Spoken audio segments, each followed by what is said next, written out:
C'est alors que nous passons au chapitre 9, donc les préceptes et les conseils évangéliques. Alors un résumé de la matière. On trouve dans la loi de Moïse des préceptes judiciaires, figuratifs et moraux. Ces derniers sont les 10 préceptes du décalogue consignés dans les 2 tables par le doigt de Dieu. La loi de l'Évangile simplifie en supprimant les préceptes judiciaires, libère, réalisant les préceptes figuratifs, rend parfait en augmentant les préceptes moraux. De plus, elle ajoute des exemples édifiants, des promesses d'encouragement, des conseils de perfection. Ainsi, les conseils de pauvreté, d'obéissance et de chasteté. Jésus, celui qui veut être parfait, à suivre ces conseils évangéliques.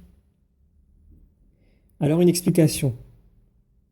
Dieu, le premier principe qui est souverainement bon en lui-même, est souverainement juste dans son œuvre et dans la disposition du gouvernement du monde. Or, le sommet de la justice est de la chercher non seulement en soi, mais aussi dans le prochain.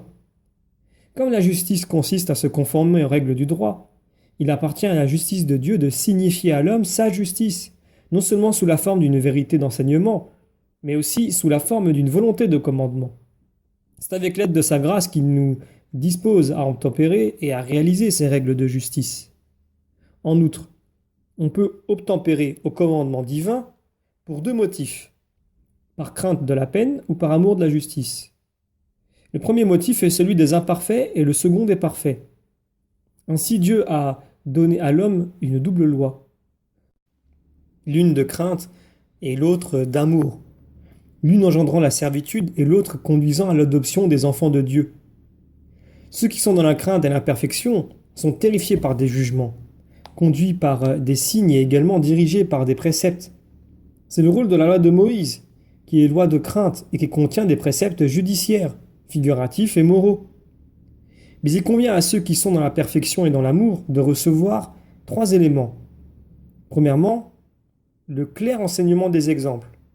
Deuxièmement, la promesse des récompenses. Et troisièmement, la perfection des conseils. La loi de Moïse diffère de la loi évangélique en ceci. Celle-là est faite de figures des choses à venir, celle-ci de vérité. Celle-là est une loi de peine, celle-ci de grâce. Celle-là est la lettre, celle-ci l'esprit. Celle-là conduit à la mort, celle-ci fait vivre. Celle-là est loi de peur, celle-ci d'amour. Ou encore, celle-là est loi de servitude, et celui-ci de liberté.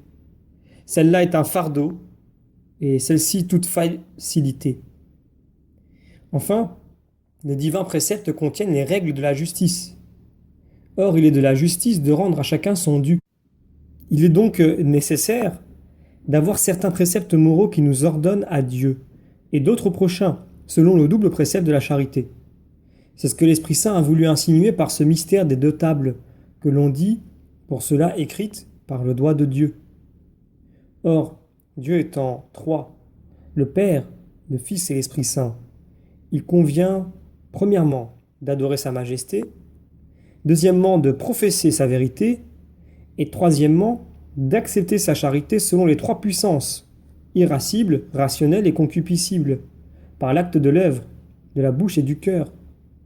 Le commandement de la première table est donc triple, qui correspond aux 3: l'adoration soumise, la profession véridique et l'observance du Shabbat.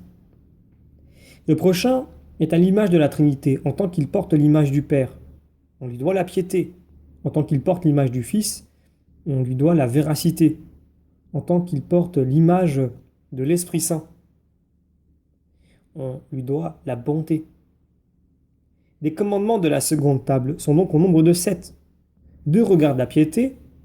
Le premier qui ordonne la piété prescrivant d'honorer son père, l'autre qui interdit l'impiété en interdisant de tuer. En ce qui regarde la véracité qui consiste principalement dans la parole, son commandement interdit de porter un faux témoignage. 4 commandent la bonté, à laquelle s'opposent la cupidité et la concupiscence, qui peuvent l'une et l'autre être dans l'action ou dans le cœur.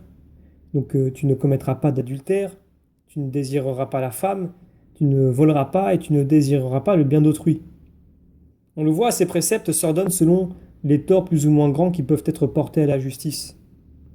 Enfin, On doit remarquer que la justice atteint la perfection en s'éloignant parfaitement du mal dans la faute et dans sa cause.